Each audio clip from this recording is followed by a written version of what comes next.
வணக்கம் நண்பா, welcome to அக்னாதவாசி. இன்னைக்கு தேதியில் பார்த்தோம் அப்படின்னா மொபைல் ஃபோன்ஸ் அப்படின்ற ஒரு விஷயம் எல்லார் கையிலையுமே இருக்கும் அப்படின்னு சொல்லலாம். இந்த மொபைல் ஃபோன்ஸில் ஃபஸ்ட்டு டச் ஸ்க்ரீன் அப்படின்ற ஒரு விஷயம் இன்ட்ரடியூஸ் பண்ணாங்க. அதுக்கப்புறம் மொபைல் ஃபோன் யூஸ் பண்ணுறவங்க ட்ரெமெண்டஸாக இன்க்ரீஸ் ஆனாங்க அப்படின்னு சொல்லலாம். ஸோ இது கிடைச்ச வரவேற்பை பார்த்து டச் ஸ்க்ரீன் டெக்னாலஜி அப்படின்றது மொபைல் ஃபோன்ஸில் மட்டும் இல்லை, நம்ம ஏடிஎம் மெஷினாக இருக்கட்டும், ஃபார் எக்ஸாம்பிள் மெக்டொனால்ட்ஸ் போகிறோம், சூப்பர் மார்க்கெட் போகிறோம், இந்த மாதிரி எல்லா இடத்துலையுமே டச் ஸ்க்ரீன் அப்படின்ற ஒரு ஃபெசிலிட்டி கொண்டு வந்துட்டாங்க.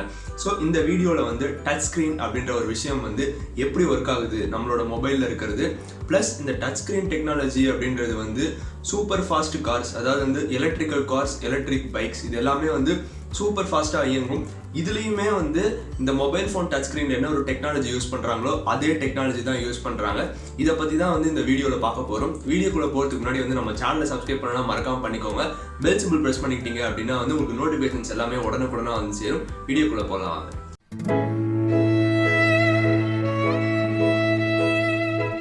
ஸோ இந்த டச் ஸ்க்ரீன் அப்படின்ற ஒரு டெக்னாலஜி சிம்பிள் கெப்பாசிட்டரோட மெக்கானிசம் தாங்க. இந்த கெப்பாசிட்டர் அப்படின்ற ஒரு விஷயம் சயின்ஸ் ஸ்டூடெண்ட்ஸாக இருந்தால் உங்களுக்கு இதோட மெக்கானிசம் என்ன அப்படின்றது கிளியர் கட்டாக புரியும். இல்லைனாலுமே ஒரு ஈஸியாக எக்ஸ்பிளைன் பண்ணிடலாங்க.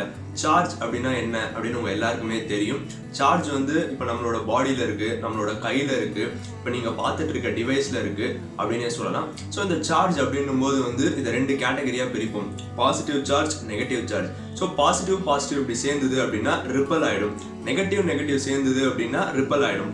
பாசிட்டிவ் நெகட்டிவ் இப்படி ஆச்சுன்னா அது அட்ராக்டிவ் ஃபோர்ஸாக மாறிடும். ஸோ சார்ஜஸை பற்றி இந்த அளவுக்கு தெரிஞ்சால் போதும், இந்த கான்செப்ட் ஈஸியாகவே புரிஞ்சிடும் அப்படின்னு சொல்லலாம். ஸோ இந்த கெப்பாசிட்டரோட மெக்கானிசம் என்ன அப்படின்னு பார்த்தீங்கன்னா ரெண்டு கண்டக்டருங்க. ஒரு சாண்ட்விச் எக்ஸாம்பிள் தான், ரெண்டு பிரெட்டு நடுவில் ஸ்டஃப். அதே மாதிரி தான் இந்த கெப்பாசிட்டரோட மெக்கானிசமும். ரெண்டு கண்டக்டர், இதுக்கு நடுவில் ஒரு இன்சுலேட்டர். ஸோ இதுதான் கெப்பாசிட்டரோட ஆக்சுவல் ஸ்ட்ரக்சர் அப்படின்னு சொல்லலாம். ஸோ ஒரு கண்டக்டரில் என்ன இருக்கும் அப்படின்னு பார்த்தீங்கன்னா பாசிட்டிவ் சார்ஜ், இன்னொரு கண்டக்டரில் நெகட்டிவ் சார்ஜ், நடுவில் இன்சுலேட்டர். ஸோ இந்த பாசிட்டிவ் சார்ஜ் நெகட்டிவ் சார்ஜ்லேருந்து வயர் கனெக்ட் பண்ணி ஒரு பேட்டரி வச்சோம் அப்படின்னா பக்காவாக சார்ஜ் ஏறிடும் அப்படின்னே சொல்லலாம். ஸோ இடையில எதுக்கு இன்சுலேட்டர் வச்சிருக்கோம் அப்படின்ற ஒரு டவுட் உங்களுக்கு வரலாம். ஸோ இதில் ஃபீல்டு கிரியேட் ஆகணும், அதே சமயம் எலக்ட்ரான்ஸ் ஒன்றுக்கு ஒன்று ஒட்டக்கூடாது அப்படின்ற ஒரு சிம்பிள் காரணத்தினால தான் அப்படின்னு சொல்லலாம். ஸோ இன்னொரு மெக்கானிசம் வச்சு எக்ஸ்பிளைன் பண்ணோம் அப்படின்னா உங்களுக்கு இன்னும் ஈஸியாகவே புரியும் அப்படின்னு சொல்லலாங்க. நம்ம ட்ரெயின்லலாம் போகிறப்ப மேக்னெட் வாங்கியிருப்போம். இப்போ ரெண்டு மேக்னெட் இப்படி வச்சா ஒட்டிக்கும். ஸோ நம்ம என்ன பண்ணுவோம் அப்படின்னு பார்த்தீங்கன்னா சின்ன கார்ட்போர்டை வச்சுட்டு இந்த ரெண்டு சைடு மேக்னெட் ஒட்டுதா அப்படின்னு செக் பண்ணுவோம். அப்போவும் ஒட்டும். அதே பிரின்சிபல் தான். ஸோ இந்த சார்ஜஸ் பற்றி பார்க்குறப்ப இந்த ஒரு கண்டக்டர் இன்னொரு கண்டக்டர் இதுக்கு இடையில இருக்கிறது தான் எலக்ட்ரோஸ்டாட்டிக் ஃபோர்ஸ் அப்படின்னு சொல்லுவாங்க. இந்த ஃபீல்டு தான் எலக்ட்ரிக் ஃபீல்டு அப்படின்னு சொல்லப்படுது. ஸோ இது எந்த விதத்தில் வேலை செய்யுது அப்படின்றத பார்ப்போம். ஸோ கெப்பாசிட்டர் எப்படி இருக்கும் அப்படின்ற ஒரு டவுட் உங்கள் எல்லாருக்குமே வரலாம். ஸோ நம்ம சின்ன வயசில் இந்த கார் பொம்மை, பைக் பொம்மைலாம் வாங்கியிருப்போம். ஸோ இதோட பேட்டரியில் சிலிண்டர் மாதிரி orange colour, yellow colour, pink கலர்லாம் இருக்கும். அதுதான் கெப்பாசிட்டர் அப்படின்னு சொல்லலாம். ஸோ இந்த மொபைல் ஃபோன்ஸில் கெப்பாசிட்டர் எப்படி வேலை பண்ணுது அப்படின்னு பார்ப்போங்க. ஸோ நம்மளோட மொபைல் ஃபோனில் ஃபஸ்ட்டு கிளாஸ் டிஸ்பிளே இருக்கும். அதுக்கப்புறம் பார்த்தீங்க அப்படின்னா ஒரு கண்டக்டர், இன்னொரு கண்டக்டர், நடுவில் இன்சுலேட்டர் அப்படின்ற ஒரு விஷயம் இருக்கும். ஸோ ஒரு கண்டக்டரில் பாசிட்டிவ், இன்னொரு கண்டக்டரில் நெகட்டிவ், நடுவில் இன்சுலேட்டர். ஸோ இது மொத்தமுமே ஒரு ப்ராசஸரில் கனெக்ட் ஆகிருக்கும் அப்படின்னு சொல்லலாம். ஸோ நம்ம மொபைல் ஃபோனை எப்படி டச் பண்ணுவோம்? ஸோ சாம்சங் மொபைல் ஃபோன்லாம் அப்படின்னு பார்த்தீங்கன்னா ஒரு பென் மாதிரி ப்ரொவைட் பண்ணியிருப்பாங்க. ஸோ அதுலேயுமே சார்ஜஸ் இருக்கும். யூஸ்வலாக நம்ம என்ன பண்ணுவோம் அப்படின்னு பார்த்தீங்கன்னா நம்மளோட விரலில் பண்ணுவோம்.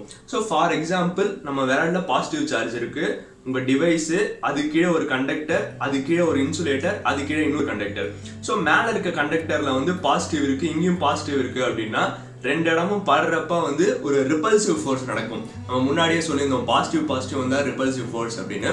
ஸோ இது ப்ராசஸரில் ஒரு சிக்னலாக போய் விடும். ஸோ ப்ராசஸர் ரைட்டு, இவன் எதையோ டச் பண்ணுறான் அப்படின்னு சொல்லிட்டு அந்த இடத்துல என்ன அப்ளிகேஷன் இருக்கோ, அந்த இடத்துல என்ன ப்ராசஸர் இருக்கோ அதை தொட்டு ஓவராலாக நம்ம அதுக்கு எடுத்துகிட்டு போயிடும் அப்படின்னு சொல்லலாம். ரீடைரக்ட் பண்ணும் அப்படின்னு கூட சொல்லலாம். ஸோ இதுதான் சிம்பிள் கெப்பாசிட்டர் யூஸ் பண்ணுற மெக்கானிசம் இப்போ இருக்க மொபைல் ஃபோன்ஸில் யூஸ் பண்ணுறாங்க அப்படின்னு சொல்லலாம். ஸோ கொஞ்ச நாளைக்கு முன்னாடி என்ன டச் ஸ்க்ரீன் யூஸ் பண்ணாங்க அப்படின்னு பார்த்தீங்கன்னா ரெசிஸ்டிவ் டச் ஸ்க்ரீன். இப்போ நம்ம அந்த ரெசிஸ்டிவ் டச் ஸ்க்ரீன்னா என்ன அப்படின்றத பார்ப்போம் வாங்க.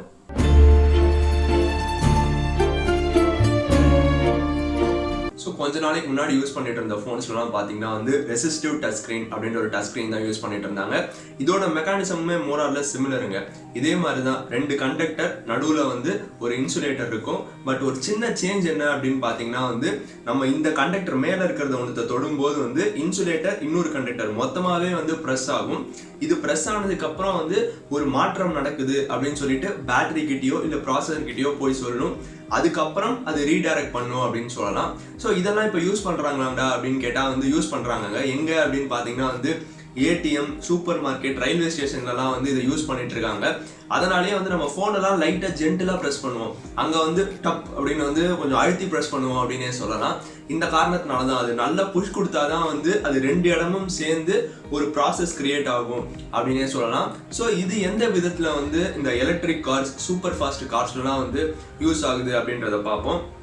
கெப்பாசிட்டர்ஸ் அப்படின்ற ஒரு விஷயம் வந்து பேட்டரி அப்படின்ற இன்னொரு விஷயம், இது ரெண்டுமே வந்து மோராக சிமிலராக இருக்கு. அதுனா என்ன அப்படின்ற ஒரு டவுட் உங்க எல்லாருக்குமே வரும். ஸோ நம்ம தீபாவளிக்கு வந்து கிராக்கர்ஸ்லாம் வெடிப்போம், பட்டாசு. இதில் வந்து லக்ஷ்மி வெடி, சங்கு சக்கரம் எடுத்துப்போமே. ஸோ லக்ஷ்மி வெடி வந்து வச்ச உடனே மொத்தமாக டமால்னு வெடிச்சிடும், பெரிய எனர்ஜி வரும், அதோட முடிஞ்சிடும். பட் சங்கு சக்கரம் வந்து அப்படி கிடையாது. நம்ம வச்சோம் அப்படின்னா வந்து ஸ்லோவாக ஸ்டார்ட் ஆகி சுற்றிட்டே இருக்கும், அதுக்கப்புறம் மெதுவாக இறங்கிடும் அப்படின்னு சொல்லலாம். ஸோ இந்த லக்ஷ்மி வெடி அப்படின்றது தான் வந்து இந்த கெப்பாசிட்டர் அப்படின்றது. ஸோ இந்த சங்கு சக்கரம் அப்படின்றது வந்து பேட்டரி அப்படின்னு சொல்லலாம். ஸோ பேட்டரி அப்படின்றது வந்து ஒரு லாங் லாஸ்டிங் திங். கெப்பாசிட்டர் அப்படின்றது வந்து ஒரு சடன் புஷ்ஷுக்கு தேவையானது, பட் அது லாங் லாஸ்டிங்காக இருக்காது அப்படின்னு சொல்லலாம். ஸோ இந்த சூப்பர் ஃபாஸ்ட் கார்ஸ்லாம் வந்து இது எந்த விதத்துல யூஸ் ஆகுது அப்படின்றத ஃபர்ஸ்ட் பார்ப்போம். ஸோ சடனாக நம்ம வந்து இன்ஜினை ஸ்டார்ட் பண்ணுறோம். ஒரு 0லேருந்து 60 கிலோமீட்டர்ஸ் போகணும் அப்படின்னு பார்த்தீங்கன்னா வந்து இதுக்கு கெப்பாசிட்டர்ஸ் தேவைப்படும். இங்கே யூஸ் பண்ணுற கெப்பாசிட்டர்ஸ் என்ன அப்படின்னு பார்த்தீங்கன்னா வந்து சூப்பர் கெப்பாசிட்டர்ஸ் அப்படின்ற ஒரு கெப்பாசிட்டர் யூஸ் பண்ணுறாங்க. இது நார்மல் கெப்பாசிட்டரோட 100x டைம்ஸ் வந்து எஃபிஷியன்ட். இதை வந்து 10 லட்சம் தடவை வந்து நம்ம சார்ஜ் பண்ணலாம். அதே மாதிரி வந்து இதோட ப்ராசஸிங் ஸ்பீடுமே வந்து பயங்கரமாக இருக்கும் அப்படின்னு சொல்லலாம். ஸோ இந்த கார்ஸ்லாம் வந்து சூப்பர் கெப்பாசிட்டர்ஸ் தான் யூஸ் பண்ணுறாங்க. இந்த சூப்பர் கெப்பாசிட்டர்ஸ் வந்து இப்போ 0லேருந்து 60க்கு போனோம் அப்படின்னா மோட்டர்லேருந்து மொத்த எனர்ஜி எடுத்தோம் அப்படின்னு பார்த்தீங்கன்னா வந்து அதோட எஃபிஷியன்சி குறைஞ்சிரும். அதே மாதிரி வந்து சீக்கிரமாக கெட்டு போயிடும் அப்படின்னு சொல்லலாம். ஸோ இப்போ தான் இந்த சூப்பர் கெப்பாசிட்டர்ஸ் அப்படின்றது வந்து உள்ளுக்குள்ளே வரும். இந்த சூப்பர் கெப்பாசிட்டர்ஸ் வந்து கம்ப்ளீட்டாக இந்த 0 to 60 புஷ்ஷை கொடுத்து பேட்டரியோட லைஃபை சேவ் பண்ணும் அப்படின்னே சொல்லலாங்க. இதனாலேயே வந்து இப்போ இருக்க எலக்ட்ரிக் கார்ஸ் இது எல்லாத்துலேயுமே வந்து பயங்கர எஃபிஷியண்டாக அதை யூஸ் பண்ணுறாங்க அப்படின்னே சொல்லலாம். உங்களுக்கு இந்த வீடியோஸ் பிடிச்சிருந்தது அப்படின்னா மறக்காமல் லைக் பண்ணி ஷேர் பண்ணுங்கள். நம்ம சேனலையும் சப்ஸ்கிரைப் பண்ணுங்கள். உங்களோட கருத்துக்களை மறக்காமல் கீழே கமெண்ட் பாக்ஸில் சொல்லுங்கள்.